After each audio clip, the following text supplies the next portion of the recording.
Hello and welcome to Chapter 3 PowerPoint presentation, Public Policy and the Role of Government. This chapter under Learning Objectives will provide a context for better understanding public policy as it pertains to healthcare. It will review the role of government in shaping healthcare, structure of government, and its impact on health.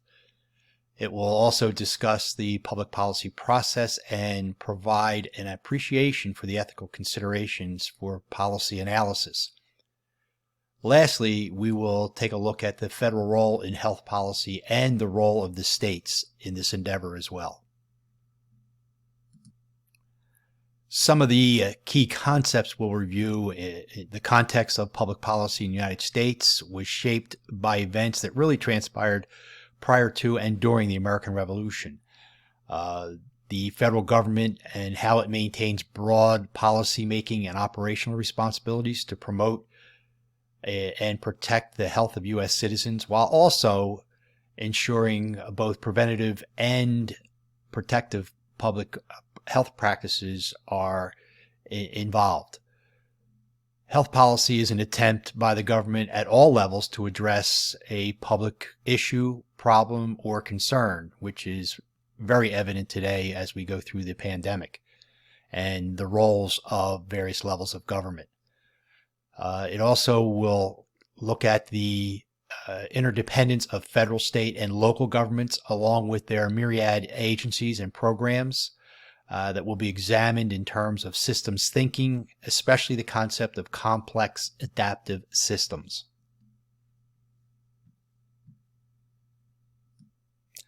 Not to provide a history lesson, but I think a short review of federalism as it's outlined in the text is warranted. The Constitution established essentially two levels of government, federal and state, which is what we identify as federalism. It should be noted, however, that states have delegated some of their authority to local governments, thus creating a third level, if you will. Overall, such a system of government ensures that there would be a shared power between the states and federal government.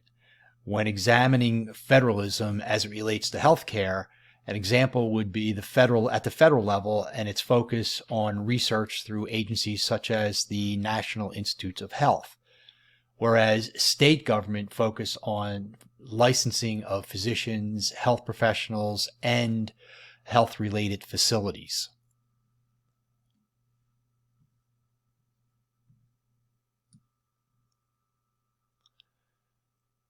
Through the process of federalism, one can better understand the levels and roles of government in establishing policies that are related to health. When creating health policy, we first identify the problem, engage interested or affected stakeholders, and create the standards from which the policy is established. In many instances, this process is easier said than done, given the fourth component that enters the discussion, and that is politics.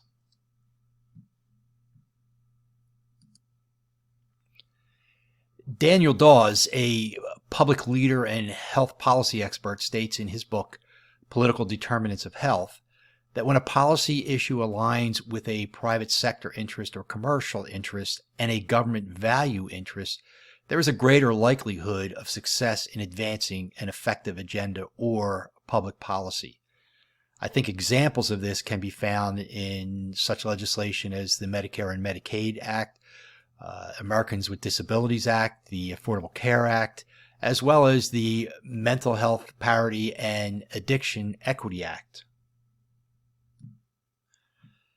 As you can see in Figure 3, this kind of provides a visual modified version of Dawes's model using systems thinking to show interconnections and interdependencies.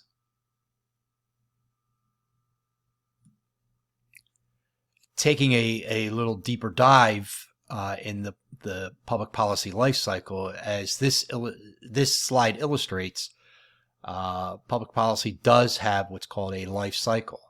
As discussed, public policy consists of the problem or issue, stakeholders, and the policy itself.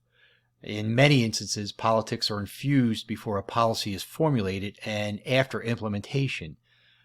Given this scenario, most policies have a certain shelf life or cycle and are subject to modification as perspectives change.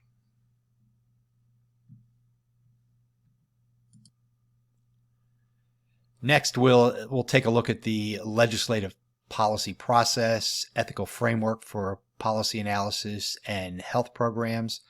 And we'll look at the government's responsibilities for health in the public sector, federal responsibilities, federal agencies involved in health, other federal agencies, and the state and local responsibilities.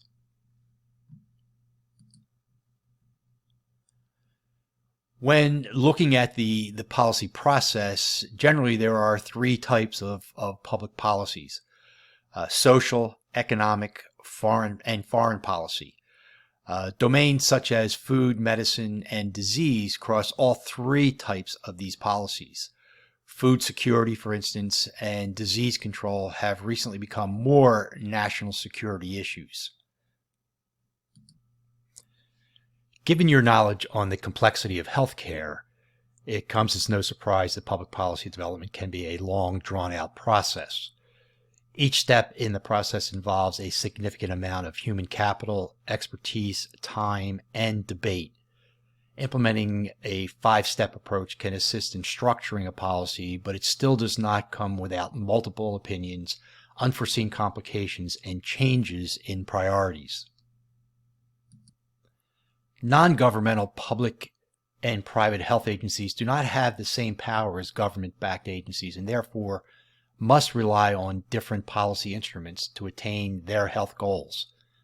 Under the 4 categories listed on this slide, regulatory development and enforcement come from the legislative process through laws or rules, or through executive order at the federal, state, and/or local level. A good example of this would be our recent pandemic and the mask mandate that was enforced at all 3 levels of government. In health resource allocation, the government may provide funding for certain health initiatives through sources called block grants. It is then up to the state or local agencies to allocate this funding to appropriate groups. States rely heavily on the federal government and their research capabilities through the NIH and CDC for the dissemination of information and data in making informed policy decisions on program development. While federal and state agencies do not have a formal legislative role, they do have influence on the process. At times, these agencies are asked to provide policy outlines to help counterbalance what lobbyists are advocating. This gives voice to all sides and greatly assists in the legislative policy development process.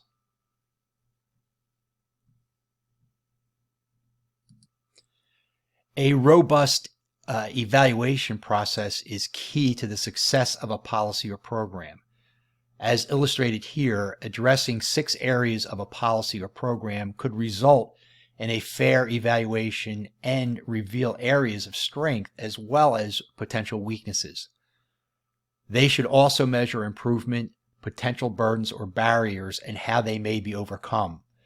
The issue of equity or fairness should also be evaluated, and where needed, make adjustments so a program meets the needs of all, not just a select few.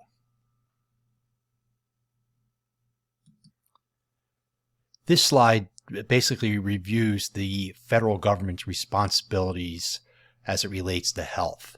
And you've heard some of these terms already used, such as the public sector, which essentially are those agencies that are controlled by the government or a government-related entity.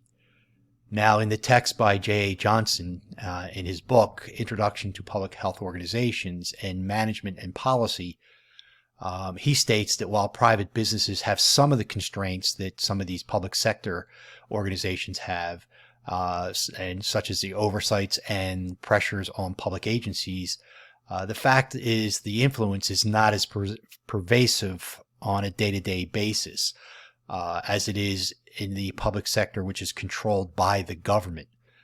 So you can see the differences that the private industries have a little more flexibility and a little less control from the federal government. As far as federal responsibilities, we've already touched upon this, but it bears repeating that the federal government's main role is the broad policy making, operational responsibilities, and to promote and protect health of U.S. citizens while ensuring the implementation of both preventative and protected public health practices and policies. And lastly, the federal agencies that are involved in health, the most noted one obviously is the Department of Health and Human Services, which is the primary public health and social service agency of the United States, and oversees programs such as Medicare and Medicaid. So you can see at the federal level the level of involvement that is taking place when it comes to controlling or managing the health and the delivery of health for everyday citizens. So that is the end of the presentation for Chapter 3. Thank you for reviewing.